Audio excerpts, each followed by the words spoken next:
Welcome back to Confessions of a Wannabe It Girl, the podcast helping you filter out the BS in pursuits of becoming your own it girl or the very next it girl. And let's dive in, Wannabe It Girls, today about the founding topic of this podcast, social media. We are going to talk about going behind the filter, which is just the tip of the iceberg these days of social media and how it is so fake at this point. We think it's fucking normal. Welcome to Confessions of a Wannabe It Girl. I'm your host, Marley Freygang, and I'm here to help you filter out all the bullshit and become the next it girl. This podcast explores the reality of what it really takes to make it out there. As it turns out, it is way less Instagrammable than I thought it was going to be. I'm still very much a work in progress, but there's simply nothing else I'd rather be doing than chasing my dreams. So let's learn from my mistakes and work together to achieve our dreams with more confidence, clarity, and direction. Let's get after it.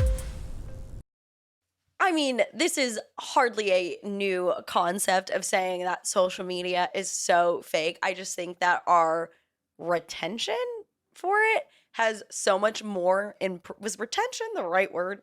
Tomato of it has just so increased. We are like Pavlovian to it at this point. We've been exposed to it so much. We're just so used to this innate concept of social media fakeness, trending, authentic, filtered, edited. Like at this point, it's not jarring and not new. It's just such a part of life that I felt like we need to dive into what's behind it one more time. Not one more time. Who knows? I could talk about this till I'm dead. But let's talk about the ever green topic of beauty trends on social media. I saw this great TikTok a while back from Alla Halenkes, and she was talking about how you should never make your body a trend because trends change. And she was talking about in relationship to plastic surgery, like the BBL was really in about a year ago. Do you even know what that is? Big Brazilian butt lift. Oh, I thought big something lips. No, Brazilian butt lift was like really in a few years ago because, Kim Kardashian had that big ass and then everybody wanted the big ass. So, people would get Brazilian butt lifts and, So big asses aren't in anymore? I mean, they're not in. They're not the top trend. Right now, the top trend is definitely the Ozempic body. Like we're back to heroin chic and being super skinny and like whatnot. Point being, it ebbs and flows, not saying that these things aren't attractive, but why on earth would you make some permanent changes or things that are on your body a trend? Like fast fashion is a whole nother problem that I'm not willing to get into, but we can throw away, change in clothing, outgrow things, upgrade our style, but like your body isn't something we should feel like we can trade in and go get a new one every day. I mean, plastic surgery, not against it, actually kind of pro plastic surgery awareness here, in fact, but these are big life-altering decisions, and it's not something that we should make be a trend that can flow in and out with the times. Like the weirdest thing to me with beauty trends on social media is for a second there, I found myself, I would say this is right after I graduated college, nice insecure time to tap into. I was like, I didn't feel like I was maybe pretty enough to live in LA. And at the time, and maybe still somewhere in the world, the duck lips was like in. And I was like, in order to feel pretty, I have to look like I have lip filler. That is not a real look, to look like you have lip filler. It is such a it's a bad idea. And B, I could rabbit hole here and I'm not going to. But point being is like, there is beauty trends we see on social media and we think we need to have them.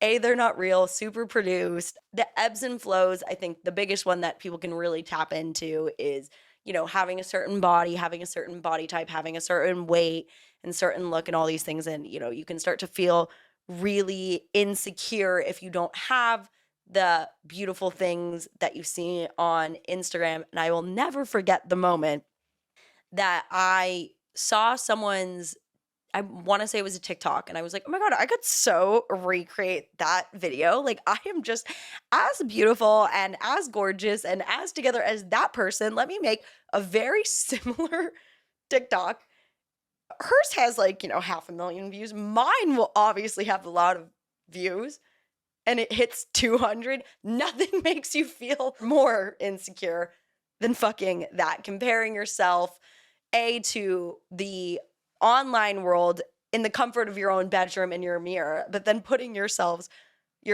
online, comparing yourselves externally can really do something. Needless to say, social media, we don't know how it's curated, how it's created, what's going on for that person in the actual filming or photo taking process, yet we constantly compare ourselves to the beautiful, glamorous people we see every moment on Instagram and in our lives. Which I'm gonna bring up like an odd topic that I feel like is, I hope people know about, is delayed posting. Like people post sometimes like hours later, days later, weeks later. I don't think this is like a new concept, but like I'm just saying like the delayedness of posting really allows for a lot of curation to happen in that span of time that you've delayed. I mean, we're talking about editing, picture fakeness, testing it on the feed, showing a friend or two.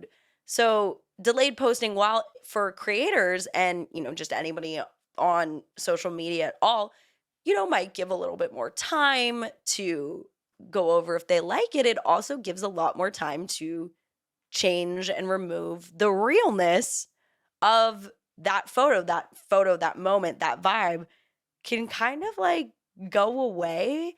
And even though it may appear to you watching somebody's Coachella vlog, they still had like a whole day to edit it. Yes, they are still at Coachella maybe, but it just, the curation really happens in the delayed posting, and that instant thing of social media, I would say, has gone down so much more and has become so much more of a let me go home, plan it out, pace it out, figure out how I'm going to lay it out.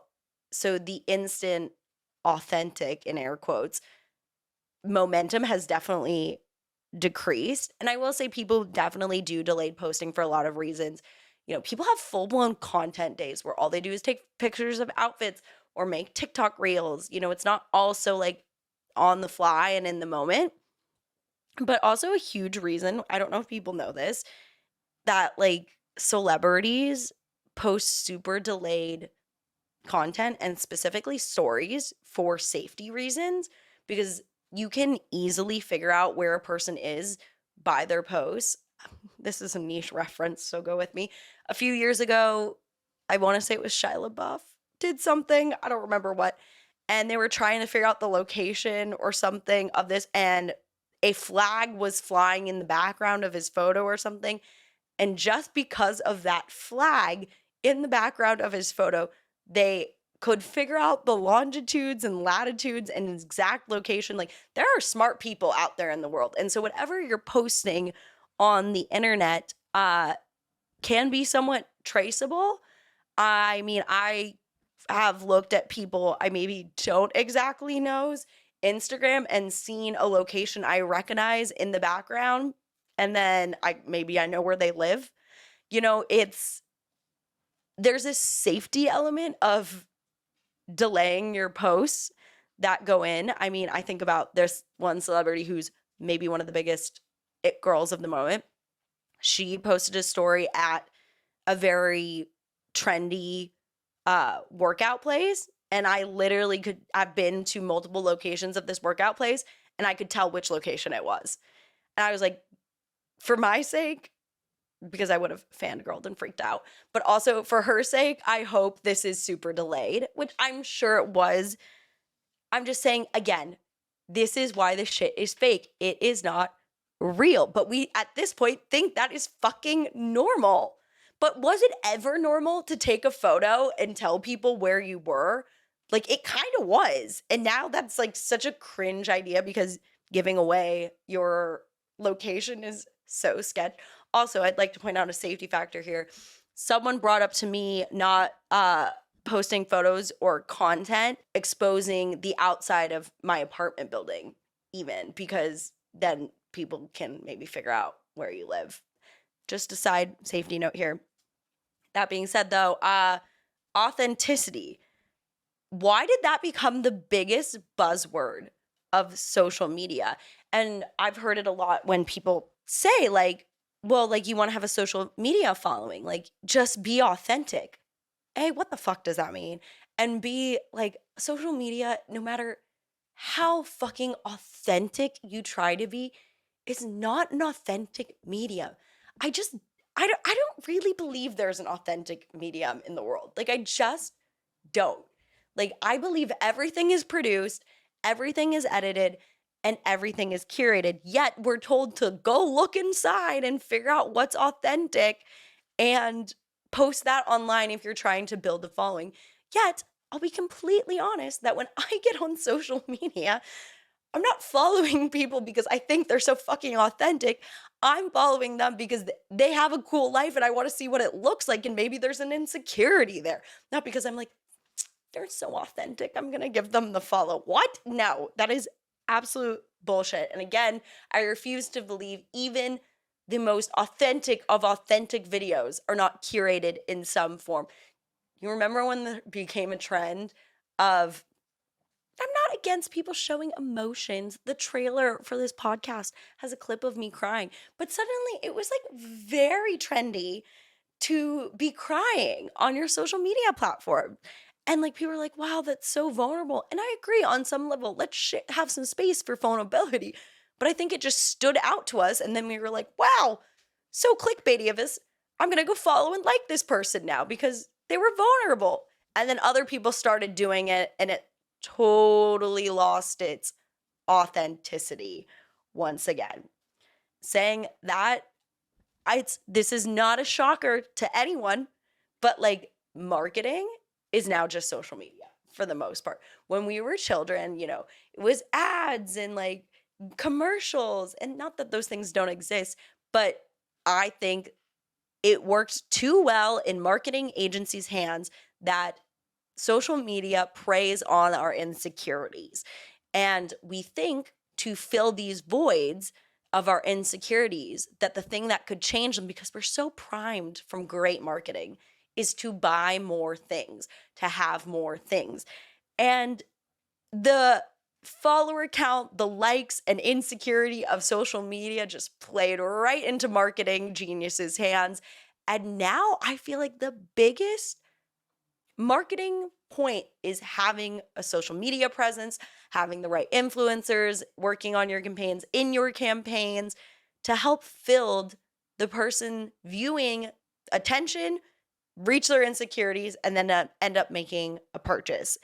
And I think it's happening in the beauty space, the body space, clothing, and of course, my favorite one, kind of like the wealth space. I think that marketing and like luxury goods really had like a big pivot back into the world of social media, and they did it in the most smart way because you don't realize it's happening. And they do have now some like traditional influencer marketing, but it was just like, oh, by chance on top of it, these people have these luxury things by chance. I'm not going to push it on you, but you're going to notice it in the background that I have luxury goods. And maybe that was the luxury goods marketing strategy all along, was just like, oh, and I have a blank blank bag. I don't know how they did it. Point being, it's such a marketing tool now. It's, again, not real. It is fake. It's so crazy. The potentially biggest influencer at the moment, she was telling a really fucking interesting story on her TikTok channel. And I was sucked in to this story. And yet, I didn't realize that as she was telling this super fucking interesting story, that she was testing out new lipsticks. It was so casual. It was so underwhelming. And I was like, damn, she's really good at making fucking ads. And then I had to look at the bottom to realize that the products had been like tagged in. I was like, wow. Innately, subconsciously, she made it super casual, easy probably for herself to make that video. And then me as a viewer, so casually was like, wow, she's trying out new lip products. It was clearly a one take video. She was just telling a story and putting on lipstick. And it was excellently done. But not all ads are as clean as that. Even though that was like a super clean ad, I still wonder if someone had to review that ad, give approval, pass it on, again, making it a produced medium, which swings me more into the editing realm. God, I mean, the things you can do on a phone to edit things now in various apps within the apps of Instagram and TikTok now is so impressive. And then let alone having a full blown, just like we do for this podcast, video editor to help you create any kind of content. It's a normal part of the job at this point. Like so many big influencers, medium influencers, and even small influencers at this point outsource content creation, content editing. And it's so normal that we like forget that wasn't originally the original purpose of having social media. It was very like on the fly and just to have it just really dives into the curation again and the brain power. Like I think about again bigger accounts and particularly celebrity accounts who didn't come into social media because of social media. They are going having to use social media because of their profession. The teams that sit behind this person and pitch ideas of what TikToks and social media clips or stories or photos to take, like it's just like not measurable to Sally in her bedroom with just like her iPhone. Like they're just it's comparing apples like a full no, not comparing apples. It's a full blown set experience with editors, writers, producers, and then just one person. And I do think that's why when one person with like one iPhone has a great idea and makes hilarious content, we flock to it naturally or subconsciously because we're like, damn, this one person had this great idea. But inevitably, these people start to blow up.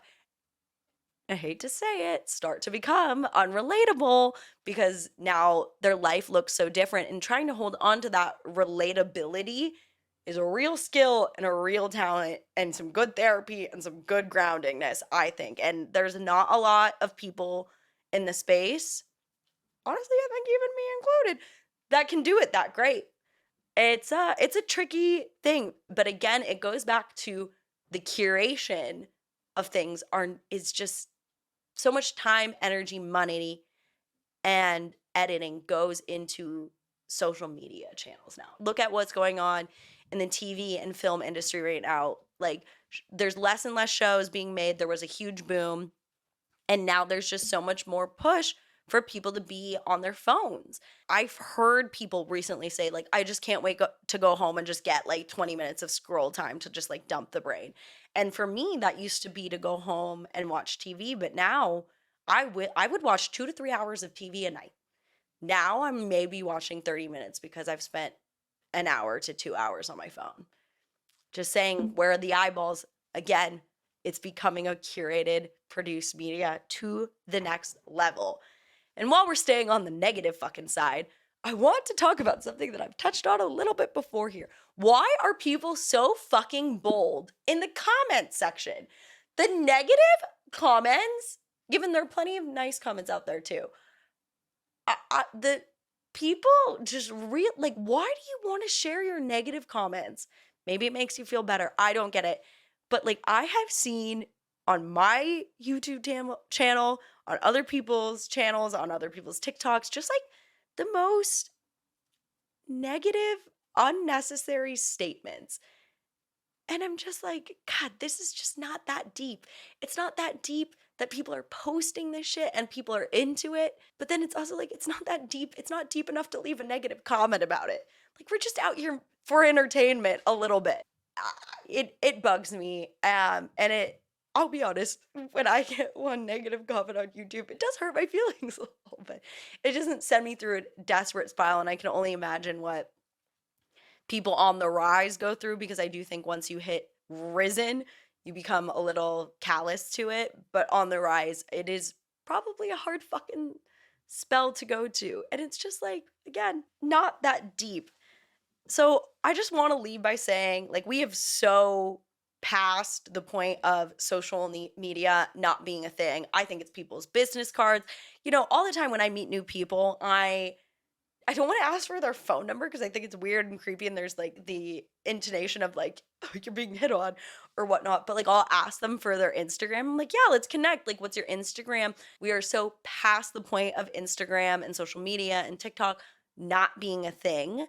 But like, let's maybe stop it from what you think about yourself and your self esteem at least some of the time. I understand how people put work into these metrics, it's their jobs. And so people have like identifying factors to being on social media. It's a form of expression, creative expression, if you will, but we just can't put our full self-worth into social media. And I think a lot of people know this. I'm about it. Like, dive in on the social media, but don't forget to just kind of give yourself a little tap on the screen and close out that this is just like not that real and not that deep. That being said, guys, thank you so much for listening to Confessions of a Wannabe It Girl with our very grassroots topic. Again, talking about the bullshit in the world out there as we filter through it. And I hope to see you guys next Tuesday. Thank you so much for listening to Confessions of a Wannabe It Girl. Don't forget to rate and subscribe to the show. As always, we'll see you next Tuesday.